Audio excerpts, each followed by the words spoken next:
$75 billion. The dollar moved only slightly. That's how the Fed likes its currency, nice and steady.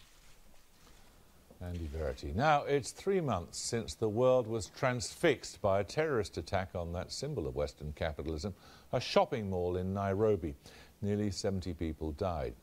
Much of the attack was filmed on CCTV, and the world's media waited outside. And yet, all this time later, the authorities in Kenya don't even know for certain how many people were involved in the attack on the Westgate Mall, or even whether any of the attackers is still alive.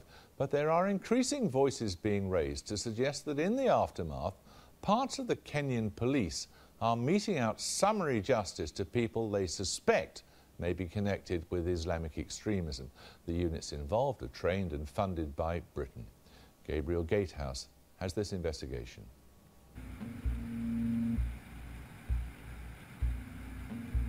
A coastal paradise and a gateway for terrorists.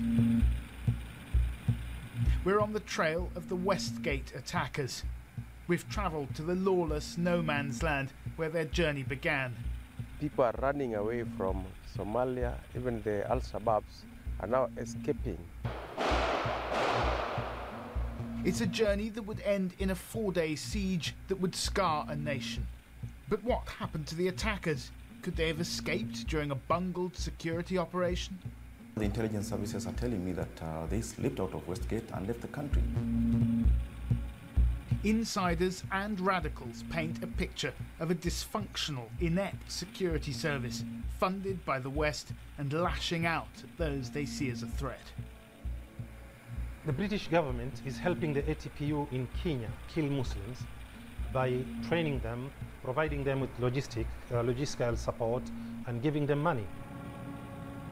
Is Britain complicit in extrajudicial killings in Kenya? We set off from Lamu on Kenya's coast. We're heading north towards the border with Somalia. It was somewhere here that towards the end of June, 4 men slipped quietly into Kenya. Those men would go on to carry out one of the deadliest attacks ever seen in the region. Al-Shabaab, an Al-Qaeda affiliate, said it planned and executed the Westgate attack in retaliation for Kenya's invasion of Somalia 2 years ago. That invasion was supposed to secure the country's borders.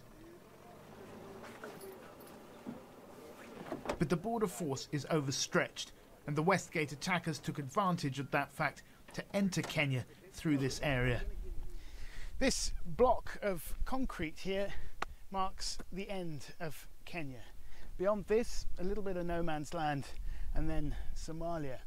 And standing here, it's easy to imagine what a challenge it must be to secure this border, both the kilometres of shoreline and the acres upon acres of bush and scrubland.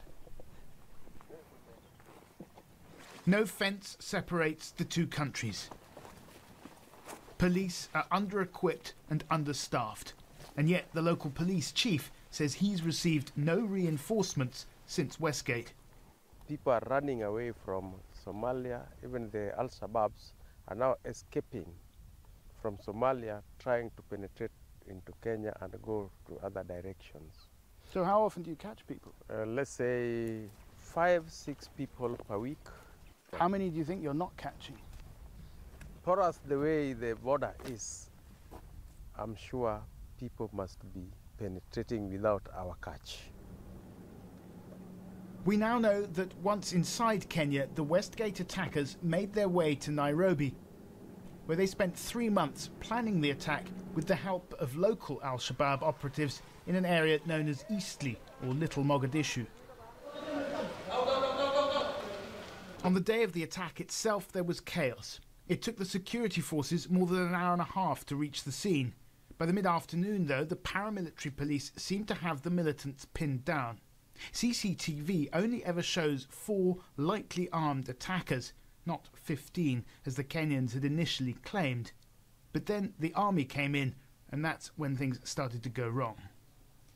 What happened is that there was lack of coordination, and each unit was coming in with its own command And you see the way the operation was bungled. So when the army came in, everybody else was kicked out. And this is where the operation started going badly. 3 months after the attack, outside Westgate, young men sift through a mountain of rubble left over after part of the building collapsed. They're still finding these bullet cartridges in the rubble all these months later. These guys are really looking for stuff that's slightly bigger than that they can sell. But somewhere in the United States, the FBI is still analysing what they found inside Westgate. They think they've got the remains of 3, possibly 4 individuals, and they're testing them for DNA. But at the moment, they don't really know if they belong to the attackers.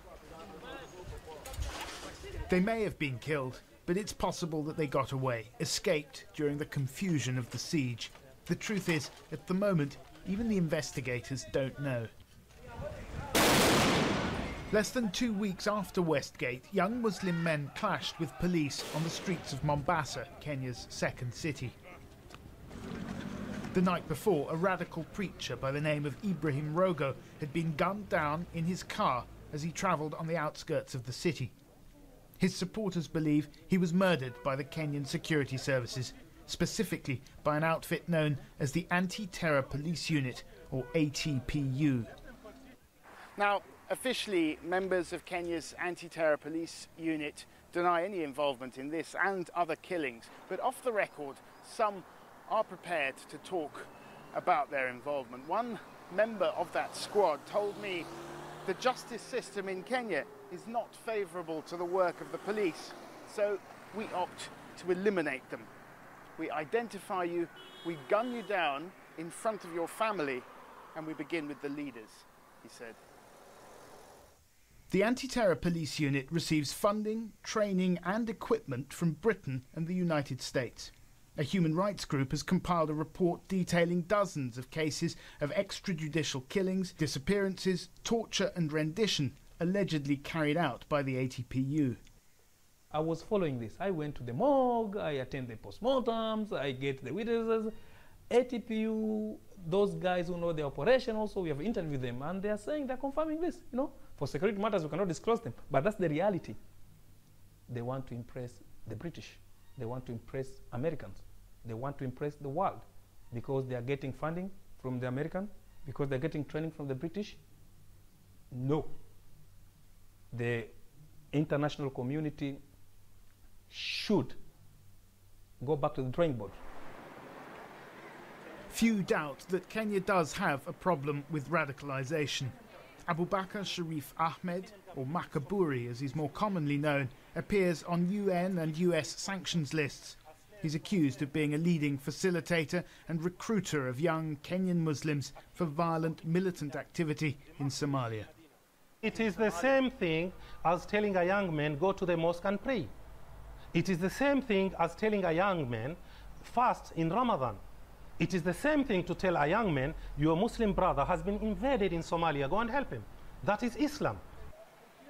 Makaburi denies recruiting for Al-Shabaab, but he says the Kenyan security services are systematically targeting those they perceive as a threat.